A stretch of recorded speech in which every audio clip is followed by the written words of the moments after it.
मुस्लिम, यानी दीन का इल्म हासिल करना जितना मर्दों के लिए जरूरी है उतना ही औरतों के लिए भी जरूरी है।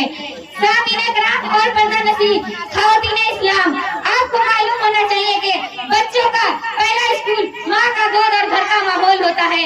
अगर माँ जिंदार है तो उसका बच्चा भी जिंदार होगा, अगर माँ नेक और शरीफ है तो उसका बच्चा भी नेक और शरीफ होगा। यानी हमारा घर का माहौल उसी वक्त दीनदार और अच्छा होगा जबकि हमारी घर की औरतें दीनदार और तालीम याफ्ता हो, क्योंकि सरकार दो आलम सल्लल्लाहु अलैहि वसल्लम ने इरशाद फरमाता है कि औरत घर के लिए जन्नत भी है और जहन्नम भी। यानी नेक और दीनदार औरत अपने घर को जन्नत बना लेती है, जबकि खराब और बदचलन औरत अपने घर को जहन्नम बना लेती है। इसीलिए जरूरी है कि हम अपने औरतों को दीन की तालीम दिलाएं ताकि हमारा घर जन्नत और बच्चों का मुस्तकबिल रोशन रहे। किसी शायर ने क्या ही खूब कहा है, इल्म एक ऐसी दौलत है कि जो कभी लूटने से लूटती नहीं, खर्च करने से कभी घटती नहीं। हजरात ग्रामी, एक आदमी का वाक़या है, एक शख्स था, उसकी ख्वाहिश और तमन्ना थी कि हमारे औलाद में कोई आलिम दीन हो, लेकिन उसका औलाद ही नहीं था।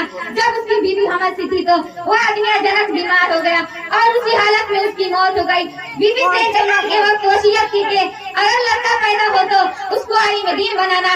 इसी कदर ही लड़का पैदा हुआ।